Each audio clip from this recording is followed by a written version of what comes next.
来钓钓鱼，实战看一下。上那次绑的那根线，0.8斤，我配0.4的主线。我先把它丢进去泡泡水，这样的话拉的时候你也不用用唾沫。钓椅那个杆架已经支好了，大概就这样。然后呢，我们先把漂调一下。今天风平浪静，我用一个一般的漂吧。不过为了好看，我还是用一个漂尾比较粗的，看看待会儿能不能拍出来。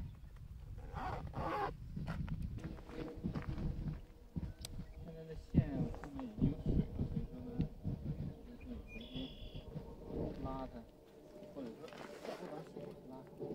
先调漂的时候呢，我先把漂尽量放低，这样的话就是让这个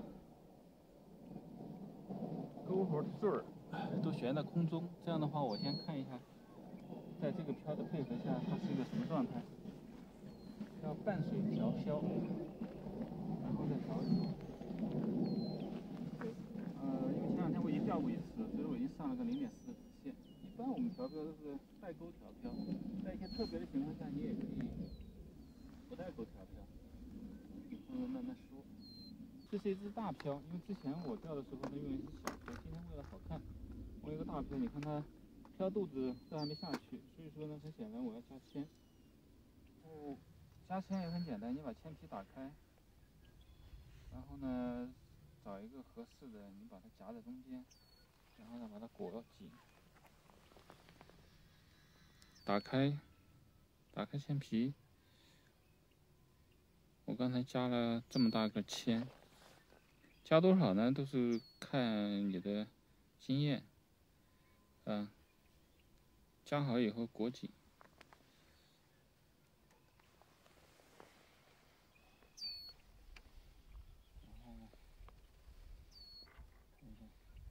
因为现在风浪很近，你能看到那个线慢慢的沉下去。你看这个还是漂肚子还在上面，所以说我这个铅加小了，我换一个大一点的加。因为这是一只比较大的漂，漂尾也比较粗，容易观察。好，我换一个大的，看看，这个应该是够了。好。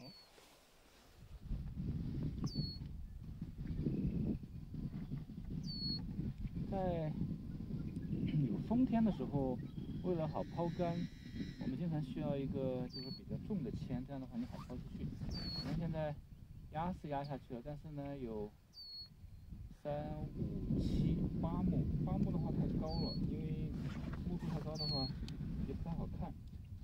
它稍微动了一下，变成6目，你可能不太容易分辨出来，所以说呢，我们再把它压下去几目。调到3目或者5目都可以。我看一看，大概多大的铅。现在2目，基本上是2目，稳定了哈。2目拍到了，行，基本上就这样。然后接下来就是找底。找底呢，我们可以待会儿有很多种找底办法，你就慢慢的把漂往上升就可以。要很快一点呢，你就在下钩挂一个铅坠，这样的话它就很快。当然你也可以用，反正你要打窝的时候，你会搓大坨下去，这样的话它也会很快的下去。我们就先把饵做好，然后搓大坨下去的时候找底，一样的。好，开饵可能也会比较麻烦，因为饵料有各种各样的。一般来说呢，我们分诱饵和钓饵。诱饵呢是用于打窝的，虽然这个法规是不允许打窝，但是呢，法规也说了，你的饵随着钩掉落在水底是 OK 的。那么实际上我们就是在钓鱼之初，因为鲫鱼你必须要打窝，你不打窝的话，你鱼诱不过来，很难钓起来就没有意思了。所以说我们刚开始的时候用诱饵，把它搓大坨在钩上丢下去，不断的抽上10来竿，底下你的窝点附近就形成了一个有很多窝料在水底，这样的话可以把鱼招引过来。好，我们先开一款诱饵。诱饵呢，大体的原则会跟大家说一下。那么首先有一些料，有些窝料，然后呢，我先用水把它泡开。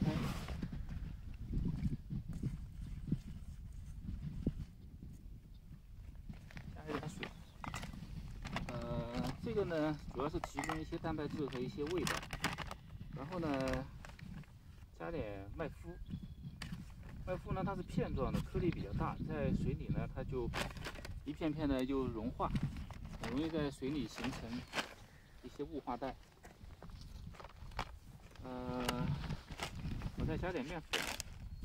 面粉呢是提高这个粘性，要不然的话你没办法把它搓到钩上去。酒米，钓鲫鱼的话，酒米是非常必须的，可以说打窝的时候，酒米呢，你可以去买，也可以自己做。你直接用烧酒，50度以上的曲艺酒或者说二锅头都可以泡。但是我建议呢，你再去中国超市买山奈和丁香，各50克，然后呢，再丢进那个二锅头或者说曲酒瓶子里头泡一阵子，然后呢用那个酒，它会有一种颜色，然后呢用什么容器装一些米，把它泡一泡。为了简单，我就用矿泉水瓶子。你装米的时候呢，注意你别装满了，因为它吸了酒以后呢，它会膨胀。你可能装，你看留这么多空间，然后呢，它吸了酒以后，它就会膨胀，基本上就会满。泡个2、3天，其实就可以出掉了。好的，酒米。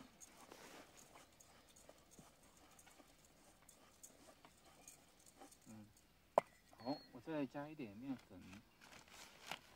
面粉就是为了增加它的复勾性，要不然的话呢，它是散的。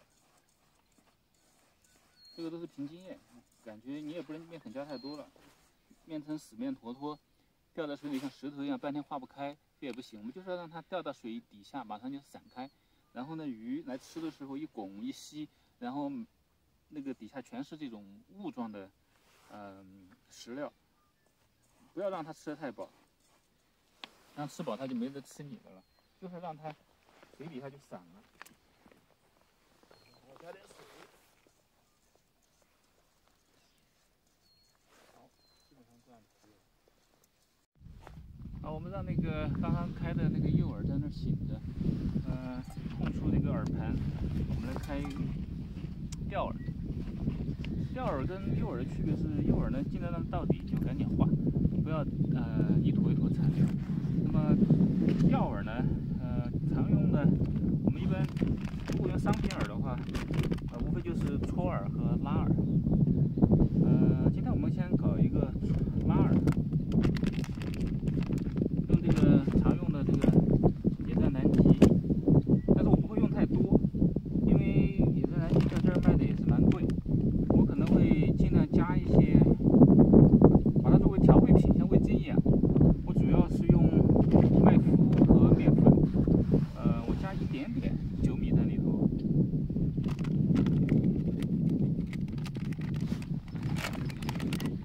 好，我搞一点点这个野战南极，不用太多。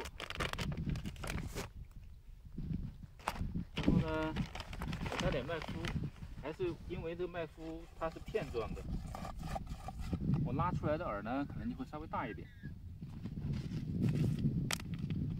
我加一点点酒米，不要太多，这只有个味儿就行。然后呢，因为我加了野战南极本身它就单独就可以可搓可拉，因为我加了麦麸，加了一点点酒米，为了增加那个粘性呢，我加一点点面粉。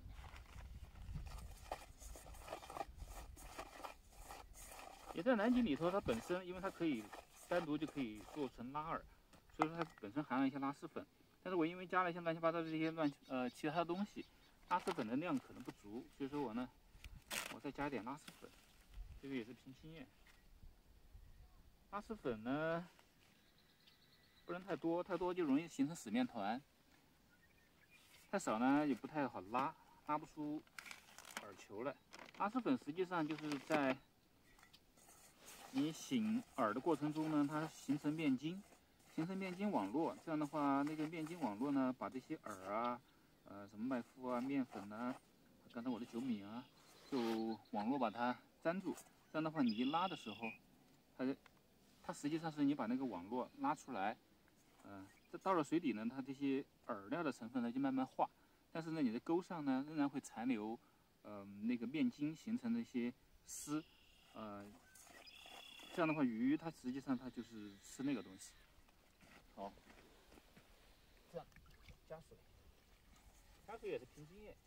像野战南极这样的饵啊，它吸水是蛮厉害的，就是说你刚开始获的时候呢，感觉要稀一点，它慢慢的它就会把那水吸进去。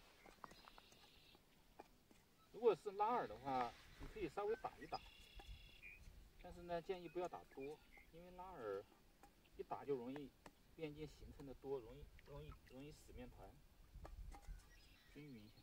你就把它团成团，这样就行了。它会慢慢的丢在这儿让它醒，它的面筋就会慢慢的生成。大概过个几分钟，夏天的时候过个几分钟就可以了。我们等一下看一下面筋的状态，它的网络的状态 OK 的话，我们就可以拉了。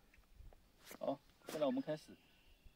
我把这个拉饵呢放在这儿让它醒着，然后之前刚才开的这个诱饵估计也差不多了。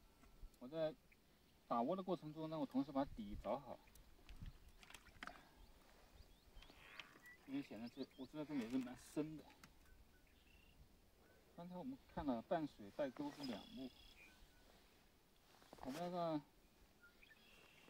要让双钩着底，或者说一钩着底，那么我们调到3目或者4目都可以。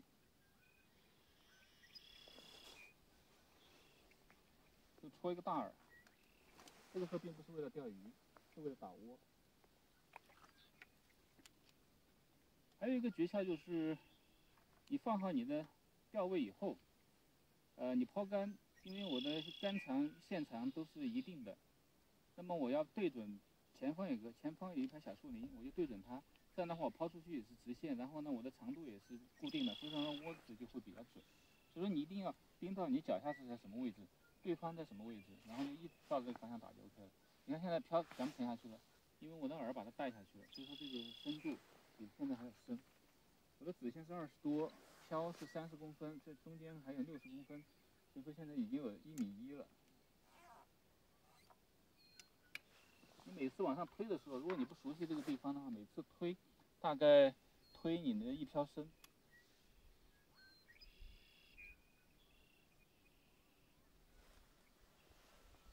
戳饵很简单，就是掐一坨，然后把它手一戳。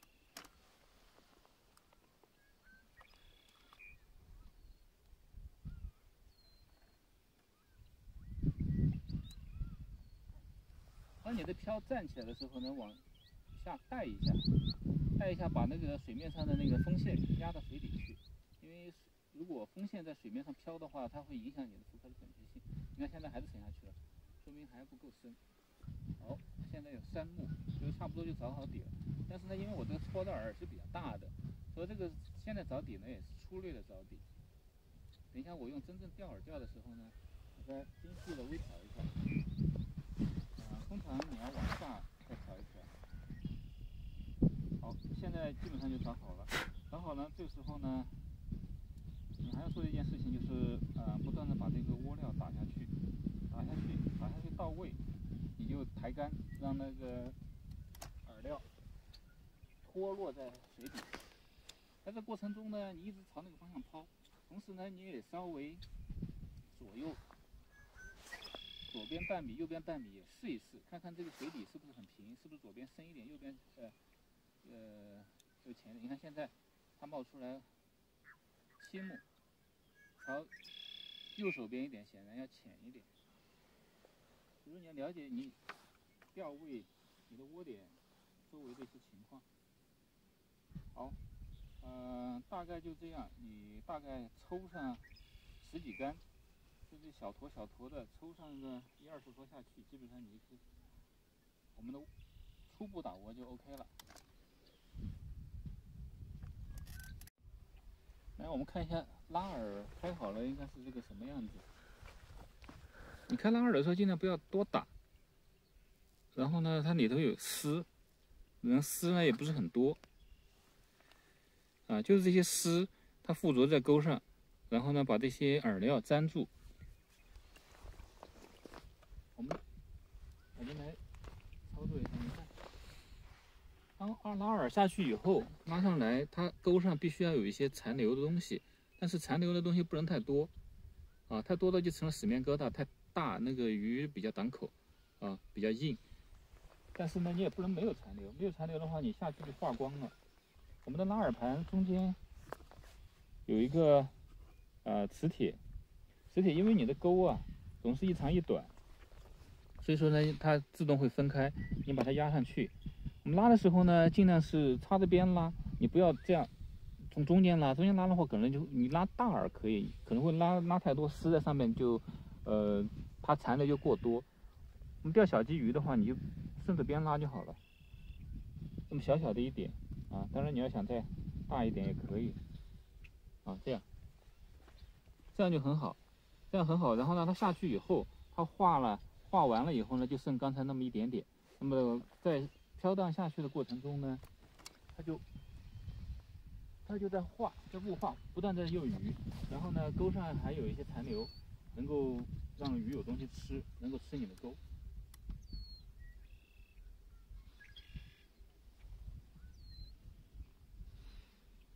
刚开始聚鱼的时候呢，你可以拉的稍微大一点，这样的话它相当于是不断在打窝，啊，然后等鱼很多下去就有口的时候呢，你可以拉小一点，这样的话它可以马上它就有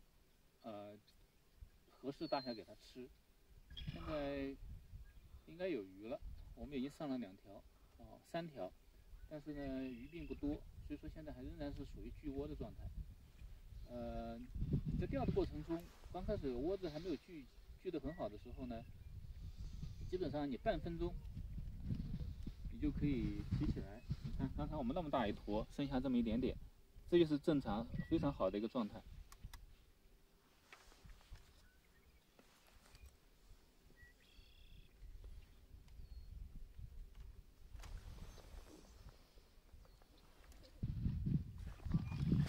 我跟大家展示一下什么叫死面疙瘩，这个就是拉丝粉加多了。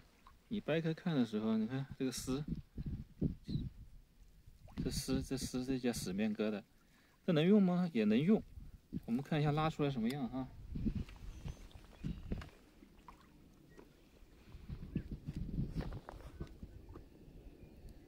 你也可以拉出比较小的饵，但是呢，我们看一下。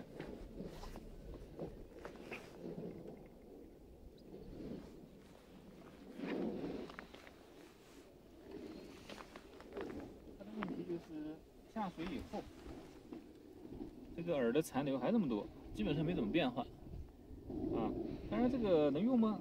就是大一点的鱼，其实比如说2、3两的，这也刚刚好。但是对低批来说呢，可能就大了。其实死面疙瘩呢，也不是说完全不能用。我们再拉一下。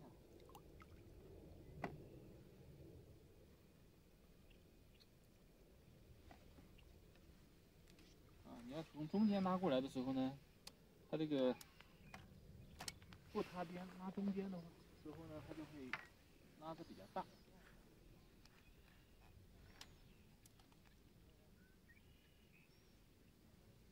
然后我们起来看一下，好，这个还行。这种残留啊，你时不时你就要把它取掉一下，这样子再拉，要不然的话它会越积越多，到时候呢就比较挡口，那个鱼都不吃了。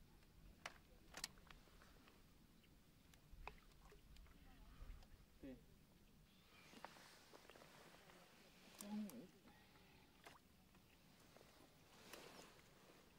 我今天用的为了好看好拍漂，用的漂比较大，刚才只是有一个半目的动作，非常难看。等一下我换个小漂试试。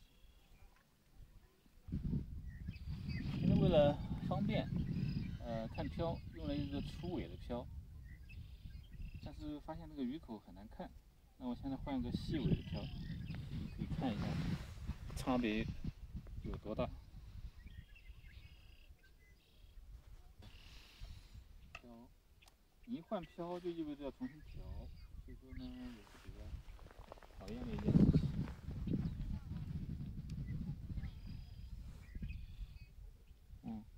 我把这个漂还是半水调到半水去，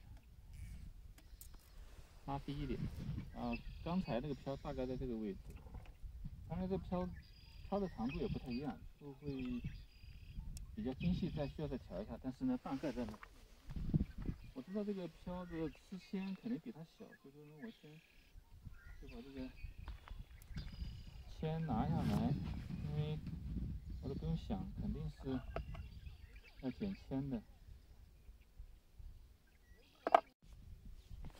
好，我们现在我把漂换好了，刚才下去基本上就有口，我们来看一看。这个差别是非常非常的大，拍就不行了。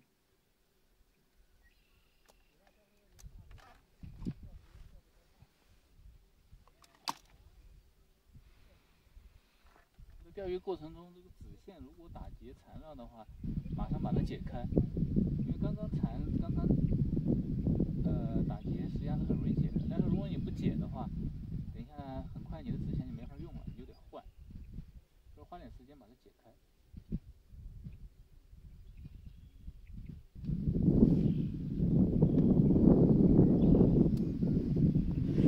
上顶了一小股。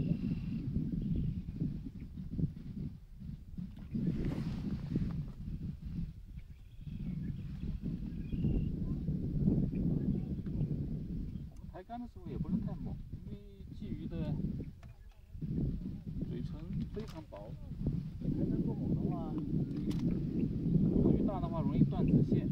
其次呢，你容易把那个小鱼，你容易把那个嘴唇给它崩掉，挂了个嘴唇上来，然后就滑了。你看我们钓鱼的时候能看到有的鱼上嘴唇已经没了，那就是以前有人被钓到，他被别人钓到，然后提竿过猛把嘴唇给勾掉了。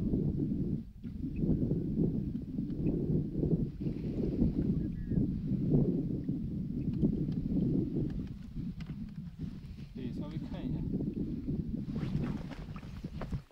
哦，这个不是正口下口，说明钓的比较钝。等一下我们挂到上嘴的时候再看。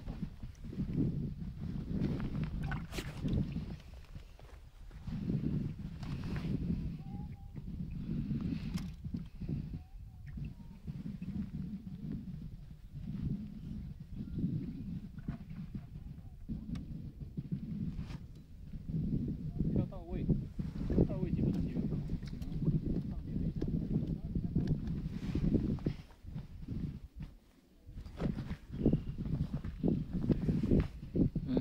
这个鱼就挂上这么一点点嘴唇，它这个嘴唇是很薄的，你很容易就把它挂掉了。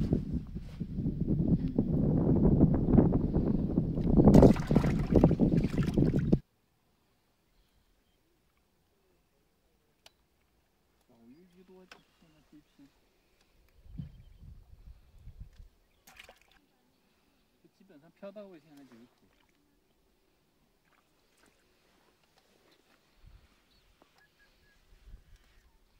这搭桥了，所谓搭桥就是嘴巴里有个钩，然后呢另一个线挂到别的地方呢叫搭桥。其实这个鱼是很好钓的，就是漂到位就有，但是关键的问题是你不能用大漂上面。你看我刚才用大漂，半天看不到口，偶尔有口都是特别大的动作。你看现在我基本上漂到位就有口了，你看漂到位就有口。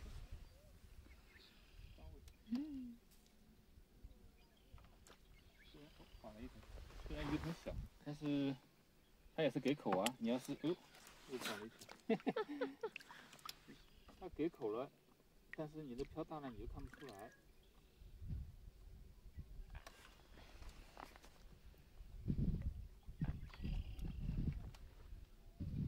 鱼口有很多的时候，你就不能架着，架在架杆上不管，都是要手拎着，随时准备打它。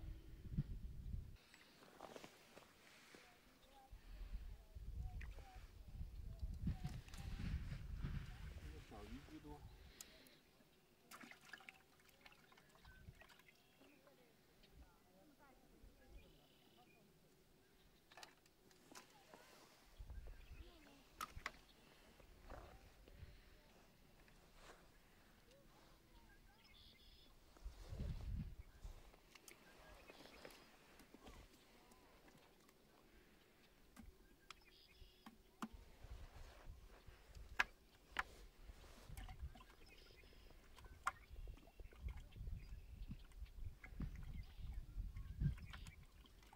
到位基本上就有口，实际上就是这样的。你要做好了窝子，漂到位基本上都有口。只不过就是说，你的钩线漂得配合，要不然像刚才我用粗漂，应该是我看到是觉得是有口，漂在左右晃，但是呢就是看不清，没有明显的吃口。你看这是一个小洞口，很小的一条鱼。